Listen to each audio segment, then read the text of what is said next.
राधे राधे। आज एक बहुत महत्वपूर्ण मैं एक छोटा सा अनुभव आपके साथ साझा करना चाहता हूँ, शेयर करना चाहता हूँ। आप लोगों ने मतलब राधा गोविंद देव जी का मंदिर राधा कुंड में देखा ही है, मतलब बड़ी कुंज के नाम से जो जाना जाता है। लगभग 225 साल पहले मतलब ये मंदिर बनवाया गया था। अभी गोपाष्टमी पे हम ठाकुर जी का, राधा गोविंद देव जी का 226वां प्राकट्य उत्सव मनाएंगे। मतलब लगभग 226 साल होने जा रहे हैं। और जब से मतलब नियमित रूप से हमें इस मंदिर की सेवाएं मिली हैं, तो हम कोशिश कर रहे हैं कि ये सेवाएं और बेहतर हों, धीमे धीमे और ये बढ़े। तो इस क्रम में ही सबसे पहले जो हमारे मतलब संदर्भ में यहाँ पे जो प्राकट्य उत्सव ठाकुर जी का मनाया गया था वो 221वां था। तो मतलब अब हम 5 उत्सव कर चुके हैं, ये छठवां है।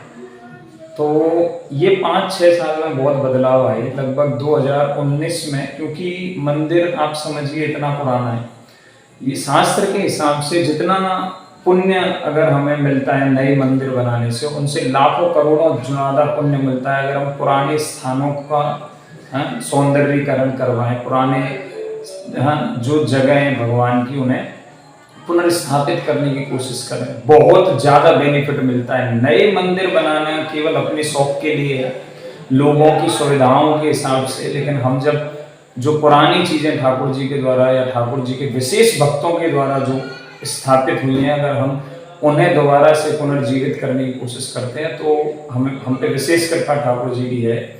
हम पे मतलब जो भी लोग उसमें शामिल होते हैं उन सब पे।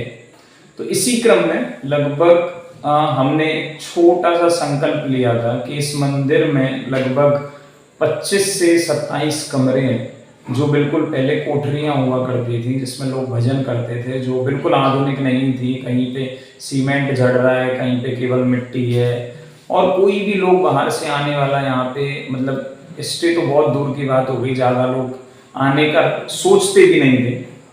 तो हमने एक छोटा सा संकल्प लिया था 2019 की स्टार्टिंग में। वो संकल्प था कि हम जितना जल्दी हो सकेगा, जैसे भी हम पे बनेगा, हम इस मंदिर के जो कमरे हैं, जितने भी कमरे हैं, उन्हें स्थापित करेंगे, मतलब अच्छे से बनाएंगे जिससे लोग यहाँ पे रुक सके और मंदिर को मतलब थोड़ा ठाकुर जी की सेवा के लिए थोड़ा धनोपार्जन हो सके, जिससे सेवाएं नियमित रूप से चलती रहें। लेकिन 2019 में संकल्प लिया और लगभग अब उसको 2.5 साल हो गया, तो अब जाके वो संकल्प हमारा पूरा होने जा रहा है। तो संकल्प तो केवल 1 ही साल का था कि हम कैसे भी करके 1 साल में पूरा करेंगे, लेकिन धन के अभाव के कारण, और कैसे भी समझ लीजिए आप उसे, धन उतना नहीं आता है या नहीं, उस समय तो बिल्कुल भी नहीं आता था। तो जिन भी भक्तों ने, कुछ नोएडा से हैं, कुछ वल्लभ विद्यानगर से हैं, कुछ हमारे खुद के घर वाले हैं जिन्होंने इतनी ज़्यादा सपोर्ट की है कि हम सोच भी नहीं सकते। और इसमें खाली ऊपर नीचे होना, मतलब अप और डाउन होना हम लोगों के लिए बहुत बड़ी बात होती है कि हम पे अगर 5 या 10 लाख का कर्जा हो जाए, तो वैसे कर्जा भी बहुत हुआ है, लेकिन भगवान की कृपा से सारी चीज़ें आज हम उस स्थिति पे पहुँचे हैं कि हम ये सारे मतलब सारे कमरे अच्छे से स्थापित करने जा रहे हैं। नो डाउट कि हमारे पास, हमारे ऊपर कुछ अभी कर्जा है, लेकिन भगवान की कृपा से वो सारी चीज़ें धीमे धीमे संभल जाएंगी। तो इसमें पर्सनली मेरा जो अनुभव है वो ये है कि अगर हम संकल्प लेते हैं भगवान की प्रसन्नता के लिए, चाहे फिर उसमें हमें कुछ भी करना पड़े। देखने में ऐसा लगता है कि हम भी नौकरी करते हैं, हम भी बाहर जाते हैं, पढ़ाते हैं, ये करते हैं, वो करते हैं, लेकिन वहाँ से जितना आया हुआ धन था उसमें से लगभग 90 से 95% पर्सनली जो भी मेरी आय थी, उसमें से 90 से 95% धन मतलब हमने अभी तक मंदिर की सेवा के लिए लगाया, जिससे बहुत ज़्यादा मतलब सपोर्ट मिली। कुछ नहीं था तो हमारे पास वो छोटी जो भी हमारी तनख्वाह थी उससे बहुत सपोर्ट मिला। और भगवान की कृपा से अगर आगे भी क्षमताएं भगवान हमें देंगे तो हम और ज़्यादा समर्पित होकर सेवाएं कर पाएंगे। आप सबसे केवल इतना अनुरोध है, हाथ जोड़ के मान लीजिए या किसी को भी मान लीजिए, कि अगर आपके जीवन में भगवान आपको धन देते हैं या जो भी हमें भगवान ने सब कुछ इस दुनिया में दिया है वो उन्हीं का ही है, चाहे वो धन हो, चाहे वो शरीर हो, चाहे वो दोस्ती हो, चाहे हमें यूज़ करने वाली हमारी कोई भी चीज़ हो, वो हमारे ऐश मौज के लिए नहीं है। तो कृपया करके भगवान की सेवा के लिए समर्पित होइए।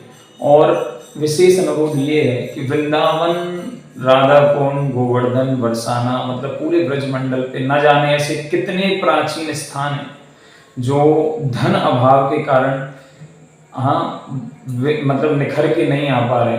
तो अगर आपके पास सच में धन है तो आप ऐसी जगह उसे वेस्ट ना करें कि जहाँ खाली आपका तथाकथित नाम होता हो, आपको नाम मिलता है कि हमने ये किया तो हमारा सबके सामने गुणगान होगा, हमारा नाम बोला जाएगा, इसलिए हम ये सेवाएं कर रहे हैं। तो ये सब ना करें। अगर आपको सच में भगवान की कृपा चाहिए तो ये वृंदावन धाम, मतलब यहाँ पे 4 इंच भूमि ऐसी नहीं है जहाँ पे भगवान ने कदम ना रखा हो, मतलब कोई भी ऐसी जगह नहीं है जहाँ भगवान ने कदम ना रखा हो। इस मिट्टी को भगवान, इस मिट्टी से भगवान का शरीर बना है। ऐसा लगता है कि दिव्य है, भगवान का शरीर स्वयं प्रकट हुए, लेकिन आप समझिए कि ये ब्रजमंडल की मिट्टी है जो भगवान और ब्रजमंडल की रज में कोई भी अंतर नहीं है। तो अगर ऐसी ब्रजमंडल की सेवा करने का आपको अवसर मिलता है तो कभी भी पीछे मत हटिए। मतलब केवल सामो शौकत के लिए फालतू में पैसा वेस्ट करने से अच्छा है कि आप अच्छी जगहों पर सेवा करें। यहाँ ऐसा नहीं कह रहा हूँ कि मैं आप यहीं पे आके राधा कुंड में सेवा करें, लेकिन आप जहाँ भी पुराने इतने स्थान हैं, आप वृंदावन में जाइए, राधा मदन मोहन जी का मंदिर है जो इतना पुराना है, जिसको अच्छे से जो सेटअप नहीं है। कितने सारे ऐसे पुराने मंदिर हैं, कितने सारे ऐसे पुराने आचार्यों की समाधियां हैं जिनको कोई निखार नहीं पा रहा है, जो सच में आगे आनी चाहिए, जिससे लोगों का कल्याण हो, जो जिनको सच में जरूरत है, धन की भी जरूरत है। तो आपके लिए आपसे अनुरोध है कि आपका पैसा वेस्ट ना करें। जो भगवान ने आपको दिया है उसे भगवान को समर्पित करें, चाहे यहाँ चाहे कहीं और, लेकिन वो होना सही जगह पे चाहिए। और आप एक बार सेवा करके देखिए, अच्छे से हृदय से सेवा करके देखिए। जब आपके पास पुराना धन है, आपके पिताजी से मिला हुआ धन है, आपने वो सेवा में लगाया है, वो तो कोई भी लगा देगा, लेकिन आपको जो शरीर मिला है अगर उससे उपार्जित धन को आपने भगवान की सेवा में लगाया है तो बहुत एक अलग सा आनंद मिलेगा। करके देखिए। अगर आपको नहीं अंतर दिखे आपकी सेवाओं में तब हम बात करेंगे। राधे राधे।